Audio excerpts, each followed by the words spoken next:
नमस्कार मंडळींनो, मुरांबा मालिकेच्या आजच्या भागामध्ये मी आपलं स्वागत करतो आणि त्यामध्ये अभ्या आता अर्थाच्या रूममध्ये येताच आता रमाला बघतो आणि आता रमा म्हणते की हे काय अशी काळजी घेताय का तुम्ही अर्थाची, आणि मी अर्थाला अशा अवस्थेत नाही बघू शकत. अभ्या म्हणतो की तुला काय करायचं, आम्ही घेऊ आमच्या पद्धतीने अर्थाची काळजी.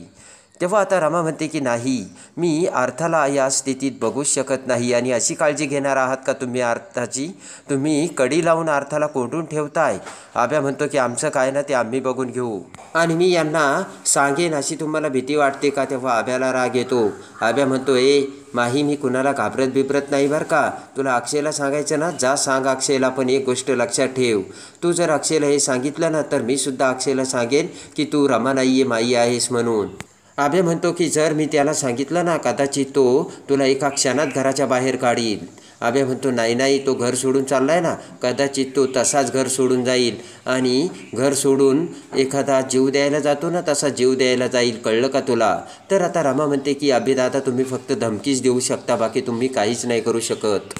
रमा म्हणते की अर्थात तुमची मुलगी आहे आणि तुमच्या मुलीसोबत तुम्हाला असं वागायला वाईट वाटत नाही का, आणि त्यांनीसुद्धा तुमच्यासाठी काय नाही केलं, सगळं केलं ना. तर अभि म्हणतो काय केलं आहे त्याने माझ्यासाठी. अभ्या म्हणतो अक्षयने माझ्यासाठी काहीच नाही केलं, तो हे जे काही करतोय ना ते फक्त त्याची नाटकं आहेत. ते ऐकून आता रमा म्हणते की बस, तुम्ही ना यांनी तुमच्यासाठी काय काय केले ना ते तुम्ही तुमच्या मनाला विचारा आणि तुमच्या आतमध्ये डोकावून बघा, मग तुम्हाला समजेन. अभ्या आता रमाकडे बघतो आणि एकदा तुम्ही तुमच्या आतमध्ये डोकावून बघा तुम्ही स्वतः कसे वागतात ते, असे म्हणत आता रमा रागाने तिथून निघून जाते. अभ्या विचार करतो की हिला रमा बनवून आम्हीच या घरामध्ये आणलं आणि ही आता आमच्याच डोक्यावर बसून हुकूमत गाजवायला लागलीच तर. इकडे आता आई आजी ही इरावतीला तिच्या रूममध्ये आणते आणि आई आजी इरावतीला म्हणते हे बघ इरावती, ही तुझी खोली बरं का, आजपासून तू इथेच राहायचं.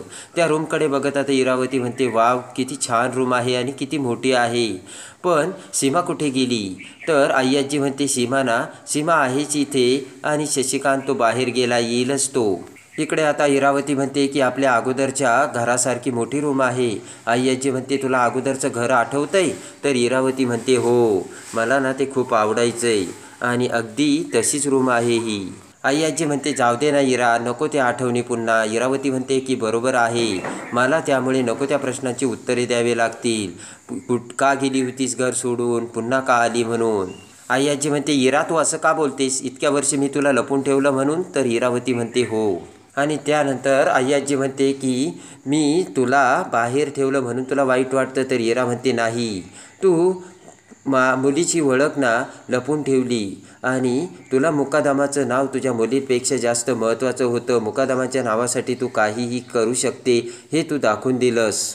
हिरा म्हणते की मम्मा तुला फक्त मुकादमाचं नाव वाचवायचं होतं आणि तेच तुझ्यासाठी जास्त महत्त्वाचं होतं. तर आई आजी म्हणते हो, मला ना फक्त मुकादमाचं नाव वाचवायचं होतं. आई आजी म्हणते की फक्त तुझ्या बाबतीत तू जे घडवलं त्यामुळे तू इथे राहू शकत होती का, अजिबात नाही, उलट मी तुला वाचवलं, असे आता आई आजी ही इराला बोलते.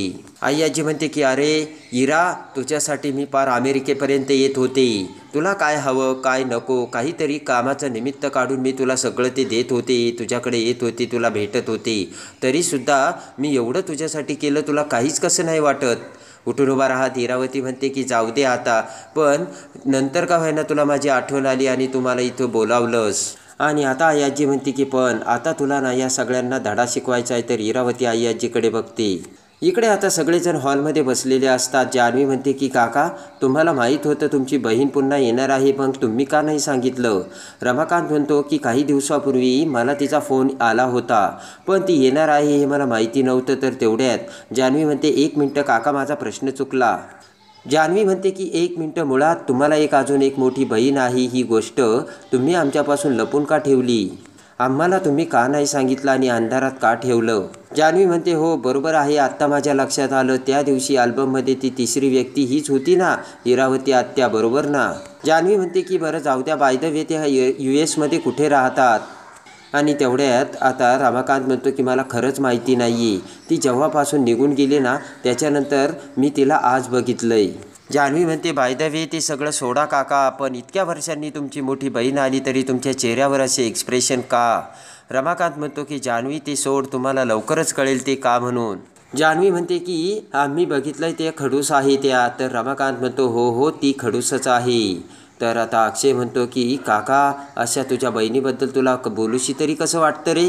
रमाकांत म्हणतो अक्षय तुला काय सांगू, अरे घरामध्ये तिच्यामुळे एवढा मोठा प्रॉब्लेम चालू होता, आम्हाला सांगायला सुद्धा लाज वाटत होती, ती आमची लहान बहीण आहे म्हणून. रमाकांत म्हणतो दिसायला जरी ती लहान असली ना तरी भांडणात ती एक नंबर होती, तिचा बापसुद्धा तिला टरकून असायचा. तर अक्षय म्हणतो अरे बाप रे, एवढी भांडखोर आहे का ती. जान्हवी आता आनंदकडे बघते आणि म्हणते बेबी तुलासुद्धा हे माहीत होतं पण तू कधी बोलला नाही आणि आई आजींनी कधीही त्यांच्या तोंडून त्यांचं नावसुद्धा घेतलं नाही.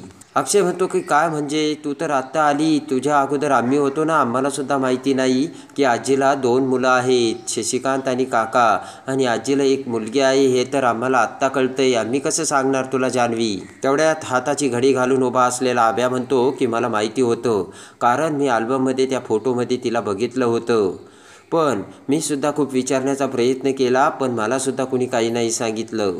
आनंद म्हणतो की मला सगळं आठवतंय, कारण माझ्या आणि तिच्या वयामध्ये फारसं अंतर नाही आहे, आणि जेव्हा मी लहान होतो ना तेव्हा ती कॉलेजला जात होती आणि अचानक एक दिवस तिला US पाठवलं, आणि तिला शिकल्यानंतर तिला एक दिवस अचानक US पाठवलं. का पाठवलं ते मी आजीला विचारायचा प्रयत्न देखील करायचो, पण आजी मला उत्तरं देण्यासाठी टाळायची, आणि कालांतराने मी देखील विसरून गेलो, आणि नंतर आई आजीने सुद्धा कुणाला काहीच सांगितलं नाही असे आनंद बोलतो. आणि त्यानंतर आता आनंद म्हणतो मी सुद्धा विसरून गेलो आणि मला सुद्धा कुणी काही सांगितलं नाही आणि आजी सुद्धा काहीच बोलली नाही, आणि नंतर अचानक आज इथे येऊन आपल्या घरामध्ये बसली ती.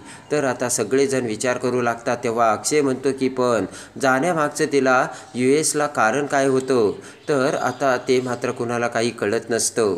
इकडे आता सायदा घरी आलेला असतो आणि साईची आई सायदाच्या हातात ते लाकूड लागल्यामुळे सायदाच्या हाताला आता गरम तव्यावरती चटका देत असते आणि शेकवत असते. आणि त्यानंतर आता सायदाची आई म्हणते की पोट्ट्या कशाला गेला होता, त्या पोट्टीकडे काही गरज होती का. तेव्हा आता साई म्हणतो की लग्न होण्याच्या अगोदर मला एकदा ना त्यांना भेटायचं होतं, कदाचित त्या त्यांची ओळख पुन्हा एकदा सांगतील आणि मला भेटतील असं मला वाटलं होतं त्या सांगतील की अक्षयने त्यांच्याकडे माझी ओळख दिली असेल आणि त्यांनी अक्षयला सांगितलं असेल की मीच त्यांचा जीव वाचवला म्हणून. साई म्हणतो की मला त्यांची ओळख नको होती माई, फक्त त्यांनी सांगायला हवं होतं की मीच त्यांचा जीव वाचवलाय म्हणून. सायदाची आई म्हणते की साई तू इतका जग फिरला, इतकी दुनियादारी बघितली, पण तुला दुनियेत माणसं कशी असतात हे मी नाही शिकू शकले तुला, आणि तूही ते शिकला नाही. सायदाची आई म्हणते की पोट्ट्या जास्तीची आशा करायची नसते, जास्तीची आशा केली की आपलं माकड होतं, आणि पोट्ट्या सोडून टाकणं त्या पोरीचा विषय. आणि लगेच आता पुन्हा सायदाची आई सायदाच्या हाताला शेक देऊ लागते आणि म्हणते की पोट्ट्या आता जर शेक दिला ना ही जखम तुझी लवकर बरी होईल. सायदा म्हणतो की माझ्या हृदयाला जी जखम झाली ती कशी बरी होईल. तेव्हा आता सायदाची आई ही साईकडे बघते, आणि इकडे आता अक्षय म्हणतो की काय यार, एवढ्या घरामध्ये ही सगळी लपाछुपी करण्याची काय गरज होती, आणि अचानक घरामध्ये एवढा बॉम्ब पडलाय. तेवढ्यात आई आजी तिथे येते. तर अक्षय आई आजीला खुर्चीवर बसवतो आणि म्हणतो की आई आजी सांग ना काय घडलं होतं. आई आजी म्हणते की तुम्हाला ऐकायचे ना काय झालं होतं म्हणून. असे म्हणत आता आई आजी ही खाली बसते. आई आजी म्हणते की इरावती कोण आहे, इतक्या दिवस तिला का लपून ठेवलं हे सगळं तुम्हाला ऐकायचंय ना. सगळेजण आता आई आजीकडे बघतात, आणि त्यानंतर आई आजी सांगू लागते की इरावती सगळ्यांपेक्षा 4ही मुलांपेक्षा अगदी वेगळी होती, अतिशय हुशार होती. मला असं वाटायचं की 50 वर्षाच्या आत ती सगळा मुकादमाचा बिझनेस खूप मोठा करीन. सगळेजण आता ते ऐकत असतात. आई आजी म्हणते की मला असं देखील वाटायचं की हा सगळा बिझनेस तिच्या ताब्यात द्यावा म्हणून. आई आजी म्हणते की एवढी ती शार्प होती, शशिकांत तिच्या समोर काहीच नव्हता. आई आजी म्हणते की पण इरावती जेवढी हुशार होती ना तेवढीच ती वेड्यासारखी वागायची. तिला खूप मित्रमैत्रिणी होत्या, आणि मित्रमैत्रिणीमध्ये कशी वागायची तिचं वागणं जरा विचित्रच होती. मित्रातसुद्धा ती अगदी विचित्रच राहायची. पण मग नंतर मी विचार केला तिचं हे वागणं असं विचित्र का. आणि एक दिवस दिवस तिच्या या अशाच हलगर्जीपणामुळे एका कामगाराचा जीव गेला, एका कामगाराचा फॅक्टरीमध्ये मृत्यू झाला. सगळेजण आता आय्याजीचे बोलणे ऐकत असतात आणि आय्याजी म्हणते की तिच्या हातून मृत्यू होताच मग आम्ही लगेच म्हणजे तिला US ला पाठवलं आणि तिच्यापुढे तिचं अख्खं फ्युचर होतं, ब्राईट होतं. आणि जर तिच्यावर पोलीस कंप्लेंट झाली असती तर तिचं फ्युचर इथे अख्खं वाया गेलं असतं, असे आय्याजी आता सगळ्यांना सांगते. आय्याजी म्हणते की मी ती सगळी केस एकदम व्यवस्थित हँडल केली. मी त्या कामगाराच्या घरी पैसेसुद्धा दिले, सगळी काही केस मॅनेज केली. पण तो एक मोठा अपघात होता आणि पैशामुळे मला हे सगळं करता आलं. ते ऐकून आता रमा म्हणते की म्हणजे माणसाचा जीव तुम्ही पैशात तोडला तर? आय्याजी म्हणते की रमा तुला काय म्हणायचं, म्हणजे एका माणसाचा जीव गेला त्यासाठी माझ्या मुलीचं आयुष्य मी खराब करायचं होतं का? आणि तिला त्या घटनेतून वाचवणं ही माझी जबाबदारी होती, माझी कर्तव्य होतं, असं आय्याजी आता सगळ्यांना सांगते. आणि त्यानंतर आता आय्याजी म्हणते की आजही सगळ्यांचं व्यवस्थित करण्याचं कर्तव्य माझं आहे. आणि आय्याजी डोक्याला हात लावते.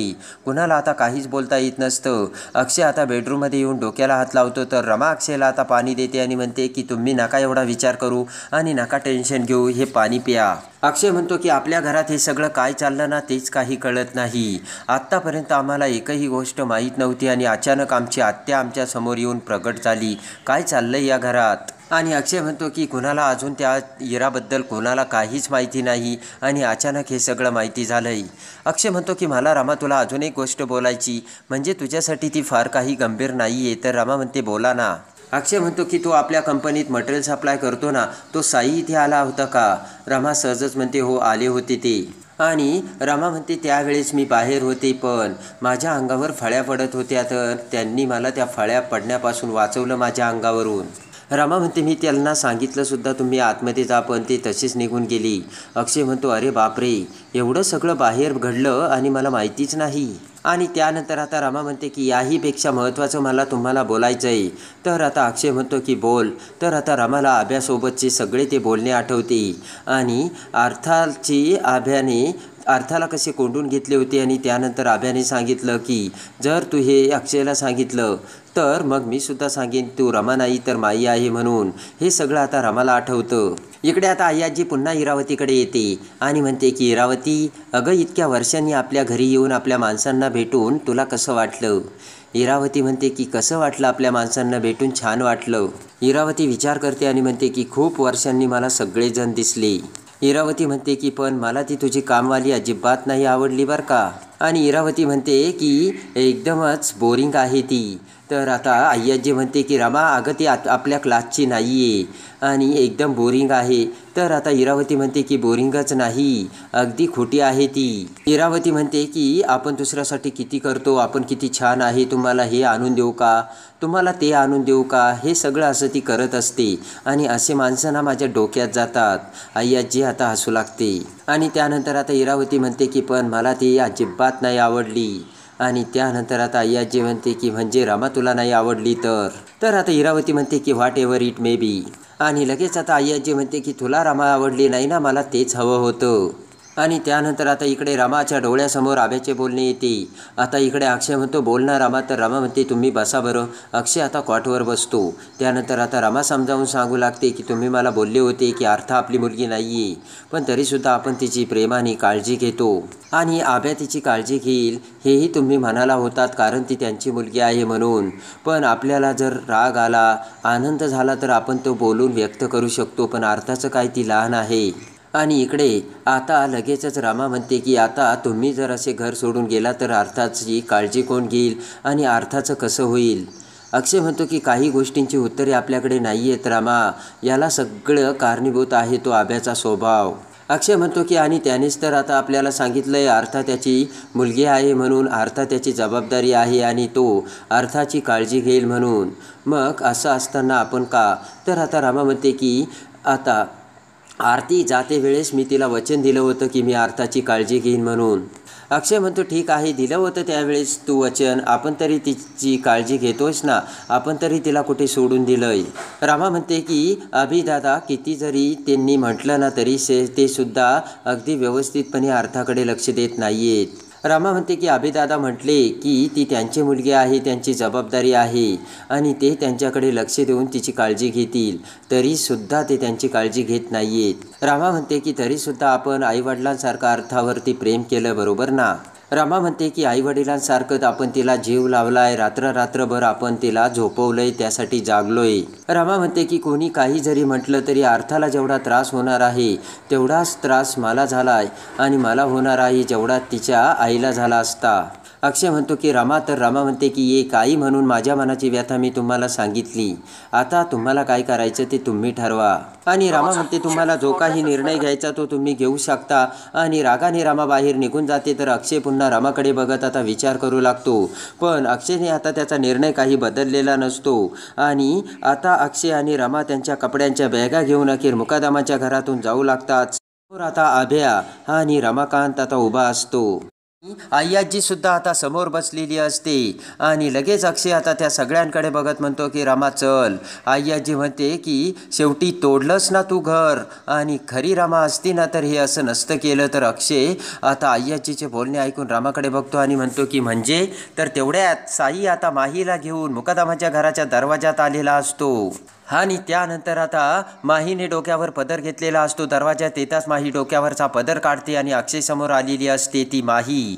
इकडे अक्षय शेजारी उभी असते ती रमा आणि समोर बघतो तर काय माही, तीही अगदी रमासारख्या दिसणाऱ्या दोन आता त्या मुलींना बघून आता अक्षयला मोठा धक्का बसलेला असतो. आणि इकडे आता डोक्यावरचा पदर बाजूला करताच माही ही पळत अक्षयकडे धाव घेते आणि अक्षयला मिठी मारते. तर अक्षय बाजूला होतो आणि म्हणतो की कोण आहेस तू? आणि तेवढ्यात आता रमा माहीकडे बघते आणि म्हणते की माही हे काय चाललंयस? तर आता माही ही रमाकडे बघते आणि म्हणते की कोण माही? आणि आता खरी माही ही रमा बनून पुन्हा मुकादमाच्या घरी आलेली असते. आणि माहीचे ते शब्द ऐकताच आता रमाला सगळ्यात मोठा धक्का बसून रमाच्या पायाखालची सरकलेली असते ती जमीन. आणि लगेच आता अक्षय देखील आता रमाकडे संशयाच्या नजरेने बघू लागतो. आणि हे सगळं काय चाललंय हे आता अक्षयला कळतच नसतं. आणि लगेच आता माही म्हणते की मीच तुमची खरी रमा. तर साईसुद्धा तिथे समोर असतो आणि साई म्हणतो की तुमची रमा जिला मी अपघातातून वाचवलं होतं. तर अक्षयला धक्का बसतो. आणि तेवढ्यात आता अक्षय रमाकडे बघतो आणि म्हणतो की ही कोण आहे? तर अभ्या म्हणतो ही माही आहे. आणि खऱ्या रमाला आता तिची ओळख माही म्हणून आता सगळ्यांच्या समोर आणलेली असते. आणि माहीने अचानक आता मोठा बॉम्ब टाकलेला असतो आणि रमा बनून मुकादमाच्या घरात हीच रमा असल्याचे आता माहीने दाखवून दिलेलं असतं. आणि खरा रमासमोर खूप मोठा धोका केलेला असतो. आणि अभ्याचे आणि ते सगळ्यांचे बोलणे ऐकून आता रमा त्या सगळ्यांकडे बघू लागते. आणि अक्षयला आता कोण माही आणि कोण रमा ही समजत नसतं. एकाच वेळी अक्षय समोर माही आणि रमा दोन्हीही आलेल्या असतात. तर आता अक्षय खऱ्या रमाची कशी निवड करणार आणि हीच खरी रमा अशी कशी ओळख जगासमोर आणणार हे बघण्यासाठी आणि मुरंबा मालिकेच्या डेली अपडेटसाठी बेल नोटिफिकेशनवर क्लिक करून आपल्या चॅनलला लाईक करा, सबस्क्राईब करा.